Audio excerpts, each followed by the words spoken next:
Hi గారు, welcome to our channel. ప్రస్తుతం మనతో పాటు దామన్ బాలాజీ గారు సీనియర్ జర్నలిస్ట్ ఉన్నారు. వారితో ఒకసారి మాట్లాడారు. సో నమస్కారం సార్. నమస్తే. Sir, Kodali Nani health issues కు సంబంధించి ఎప్పుడో ఏదో ఒక వార్త అయితే అలా సర్క్యులేట్ అవుతూ ఉంటుంది సార్. ఇప్పుడు ఏంటంటే అతనికి కోవిడ్ సోకింది అని చెప్పేసి కూడా కరోనా వచ్చిందంటూ ఇవాళ మార్నింగ్ నుంచి కూడా న్యూస్ వైరల్ అవుతుంది. మరి నిజంగా కరోనా వచ్చిందా, లేకుంటే అతను అరెస్ట్ నుంచి తప్పించుకునేందుకు ఇటువంటి డ్రామాలు ఆడుతున్నాడంటూ ఒక విమర్శలు కూడా వస్తున్నాయి సార్. మరి ఏం జరుగుతుంది కొడాలి నాని విషయం?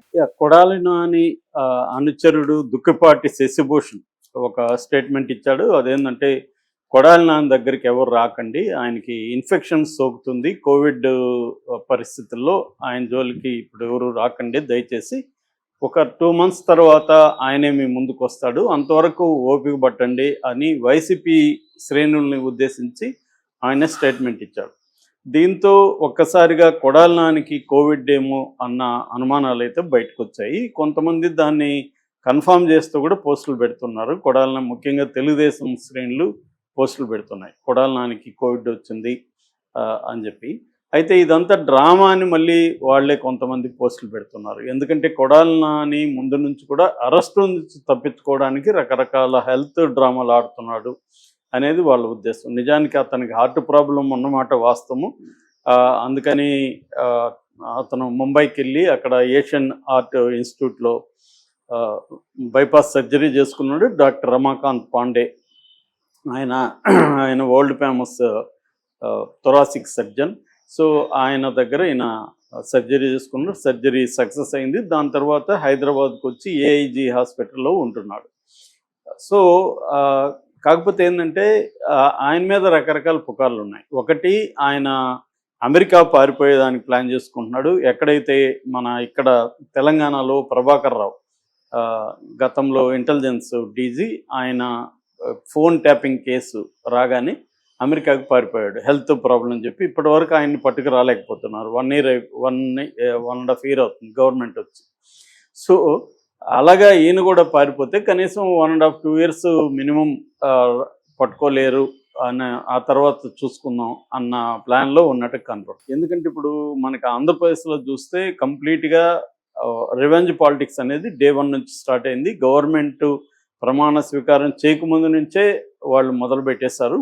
సో ఎందుకంటే వాళ్ళకి ఆల్రెడీ క్లారిటీ ఉంది, లాస్ట్ 5 ఏళ్ళు మేము ఇబ్బందులు పెట్టాం కాబట్టి ఈసారి దానికి డబుల్గా త్రిబుల్గా వీళ్ళని ఇబ్బందులు పెట్టాలనే ఉద్దేశంతో వెళ్ళిపోయారు. ఎందుకంటే లాస్ట్ 5 years జగన్ అలా వేధించడం వాళ్ళని కేసులు పెట్టి చివరికి చంద్రబాబును కూడా జైల్లో పెట్టాడు కాబట్టి వీళ్ళు అది డిసైడ్ అయ్యారు. అందుకని పెద్ద ఎత్తున స్టార్ట్ చేశారు. దీని నుంచి ఈ రివెంజ్ పాలిటిక్స్ నుంచి ఎలా తప్పించుకోవాలనేది వైసీపీ వాళ్ళు కూడా రకరకాల ఎత్తులు వేస్తున్నారు. కొంతమంది కుమ్మక్కైపోవడం, కొంతమంది డబ్బులు ఇచ్చి మేనేజ్ చేసుకోవడం, కొంతమంది ఏమో తెలుగుదేశంలోనూ జనసేనలోనూ బీజేపీలోనూ చేరిపోవడం జరుగుతుంది. అయితే కొంతమందికి ఈ ఆప్షన్స్ ఏవి లేవు.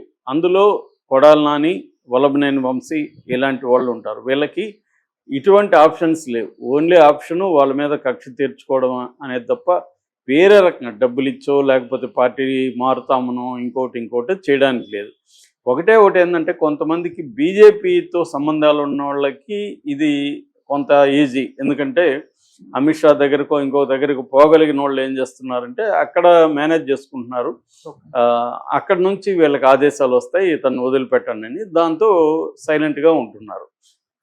సో ఇలాగా వైసీపీ వాళ్ళు, ఎందుకంటే రాజకీయ నాయకులకి ఇవన్నీ తెలియక కాదు, మనకి ఒక ఇబ్బంది వచ్చినప్పుడు ఏమేం చేయాలని ట్రై చేస్తారు. అయితే ఒక్కొక్కసారి అన్ని ఆప్షన్లు పనిచేయకపోవచ్చు. సో అలాంటి వాళ్ళే ఇరుక్కుంటుంటారు. మామూలుగా మనం చూస్తే చాలామంది ఉన్నారు వైసీపీలో. గతంలో డైరెక్ట్గా చంద్రబాబు హెచ్చరించిన వాళ్ళు, పవన్ కళ్యాణ్ హెచ్చరించిన వాళ్ళు, లోకేష్ హెచ్చరించిన వాళ్ళు ఎవరు అరెస్టులు కాల. ఎందుకు? వాళ్ళు రకరకాల పద్ధతుల్లో మేనేజ్ చేసుకోగలిగారు. కానీ మేనేజ్ చేసుకోగలిగినా కూడా చేసుకోవడానికి కుదరని ఒక సిచ్యువేషను కొంతమందికి ఉంది. అందులో కొడాలి నాని ఒకరు. ఎందుకంటే కొడాలి నాని అతి దారుణంగా వీళ్ళని మాట్లాడడం వల్ల అతనికి ఆప్షన్స్ ఏవి ఇవ్వట్లేదు. సో అప్పటికి కూడా ఇప్పటి వరకు ఎందుకు అరెస్ట్ చేయలేదని తెలుగుదేశంలో చాలా పెద్ద చర్చ నడుస్తుంది. అంటే వాళ్ళకి అనుమానం వస్తుంది, ఏమన్నా పై స్థాయిలో కొమ్మక్కయ్యారా మన వాళ్ళు, లేకపోతే ఇంతకాలం ఎందుకు అరెస్ట్ చేయలేదు అన్న ఇది వస్తుంది. అందుకనే వల్లభనేని వంశీని జైల్లో పెట్టి కొంత వేధింపుల కార్యక్రమం, అతని హెల్త్ ఇష్యూస్ దారుణంగా ఉన్నా కూడా వేధింపుల కార్యక్రమం ఎందుకు చేస్తున్నారంటే టు ప్రూవ్ దట్ మేము కాంప్రమైజ్ అవ్వలేదు అని ప్రూవ్ చేయడానికి 1-2 హై కేసెస్ని తీసుకొని చేయడం అనేది జరుగుతుంది.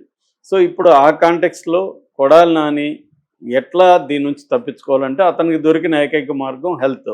ఆల్రెడీ హెల్త్ నిజంగానే ఇబ్బందిగా ఉంది కాబట్టి ఈ హెల్త్ కండిషన్లో వాళ్ళు అరెస్ట్ చేయరు కాబట్టి అతను హాస్పిటల్లో చేరాడు. సో ఈ నేపథ్యంలో కొంతమందికి డౌట్ వచ్చింది, ఇక్కడ ప్రభాకర్ రావు ఎలాగైతే అమెరికాకి వెళ్ళిపోతాడో ఇతను కూడా హెల్త్ కండిషన్ బాగాలేదు అమెరికాలో ట్రీట్మెంట్ అని చెప్పి వెళ్ళిపోతాడా అన్న ఒక అనుమానం వచ్చింది. దాంతో అక్కడ డీజీపీని కలిశారు, తెలుగుదేశం కార్యనిర్వాహక కార్యదర్శి. సో అక్కడ డీజీపీ నుంచి ఆదేశాలు వచ్చాయి. దాంతో కృష్ణా జిల్లా ఎస్పీ ఒక లుకౌట్ నోటీస్ జారీ చేశారు. అంటే ఈయన పాస్పోర్టు ఇవన్నీ కూడా ఎయిర్పోర్ట్లలో బ్లాక్లో పెడతారు, ఎక్కడ ఈయన పోవడానికి లేదు. ఎయిర్పోర్ట్ నుంచి కానీ, సీ నుంచి కానీ, రోడ్డు మార్గం నుంచి కానీ వేరే దేశాలకు వెళ్ళడానికి లేదు. ఎందుకంటే ప్రతి చోట పాస్పోర్ట్ ఉంటుంది కాబట్టి అన్నిటికీ లుకౌట్ నోటీసులు వెళ్ళిపోతాయి. కాబట్టి ఈయనకి ఆ మార్గాలన్నీ మూసేశారు. ఎప్పుడైతే లుకౌట్ నోటీసులు ఇచ్చిన 1-2 డేస్లో ఈయన వాళ్ళ ఫ్రెండ్ వాళ్ళ కుమారుడి పెళ్ళికి వచ్చాడు. సో అదే అప్పుడు అందరూ షాక్ అయ్యారు, అంటే ఒక ఛాలెంజ్ చేస్తున్నాడా ఈయన ఏమన్నా అని. దానికి కూడా ఈరోజు శశిభూషణ్ ఎక్స్ప్లెనేషన్ ఇచ్చాడు. ఆయన విధి లేక అత్యంత అవాయిడ్ చేయలేని పరిస్థితుల్లో మాత్రమే వచ్చి వెంటనే వెళ్ళిపోయాడు. సో ఆయనకి ఇన్ఫెక్షన్ జనంలో ఉంటే ఇన్ఫెక్షన్ సోకే అవకాశం ఉందని ఇప్పుడు ప్రకటన వచ్చింది. ఇది డౌట్గా ఉంది అందరికీ, ఎందుకంటే ఆయనకి ఇన్ఫెక్షన్ వస్తే మరి పెళ్ళికి కూడా రాకూడదు కదా, ఎంతసేపు ఉన్నాడు అనేది ఇంపార్టెంట్ కదా. పెళ్ళికి వస్తే క్రౌడ్ ఉంటారు, గుంపుల్లోకే రాకూడదు. ఇన్ఫెక్షన్ ఉంటే మనకు తెలుసు ఐసీయూలో దగ్గర వాళ్ళని కూడా పంపించరు, ప్రత్యేక గౌన్ వేయించి 1 by 1 వెళ్ళి దూరం నుంచి చూసుకొని రావాలి. ఎందుకంటే ఇన్ఫెక్షన్ అనేది డేంజరస్ అన్నమాట. మరి అట్లాంటి డేంజరస్ ఉన్నప్పుడు నిజమైతే ఆయన ఎందుకు పెళ్ళికి రిసెప్షన్కి వచ్చాడు అనేది ఇప్పుడు బిగ్ క్వశ్చన్. అందుకనే చాలామంది ఏంటంటే ఇది ఇన్ఫెక్షన్ కాదు, ఏం కాదు, ఆయన కోవిడ్ వచ్చింది, సో దానివల్ల ఆయన ఇప్పుడు ఐసోలేషన్లో ఉండాల్సిన పరిస్థితి, అది చెప్పకుండా ఇలా చెప్తున్నారు అనేది ఒక ఎక్స్ప్లెనేషన్. రెండో ఎక్స్ప్లెనేషను ఇన్ఫెక్షన్ వస్తుంది ఎవరు రావద్దు ఇవంతా అట్మాస్ఫియర్ క్రియేట్ చేస్తున్నారంటే అక్కడ వీళ్ళకి అరెస్ట్కి ప్రిపేర్ అవుతున్నారు, దాని నుంచి కాపాడుకోవడానికి ఇవన్నీ చేస్తున్నారు అనేది సెకండ్ వర్షన్. ఎందుకంటే ఈయనకి హెల్త్ బాగుంది, ఈయన తిరుగుతున్నాడు బయట కూడా అనుకున్నప్పుడు వాళ్ళు అరెస్ట్ చేసే అవకాశం ఉంది. అరెస్ట్ చేసి రేపు కోర్టులో వీళ్ళేం ఆర్గ్యూ చేస్తారు, కొడాలి నాని బ్యాచ్ ఆయనకి ఆరోగ్యం బాగాలేదని చేస్తారు. అప్పుడు కౌంటర్గా పబ్లిక్ ప్రాసిక్యూటర్ ఏం చేస్తారంటే లేదు ఆయనకు బాగానే ఉంది, మన పెళ్ళికి కూడా వచ్చాడు చూడండి అని ఆ వీడియోలు అవన్నీ కూడా జడ్జి గారి ముందు పెట్టే అవకాశం ఉంది. సో అందుకని ఇప్పుడు ఈ ప్రకటించి మళ్ళీ హాస్పిటల్లో జాయిన్ అయ్యి, సో నాకు హెల్త్ సరిలేదు కాబట్టి నన్ను అరెస్ట్ చేయడానికి వీల్లేదని ఒక దీనికోసమే ఈయన ఈ డ్రామా ఆడుతున్నాడా అనేది ఒక డౌట్.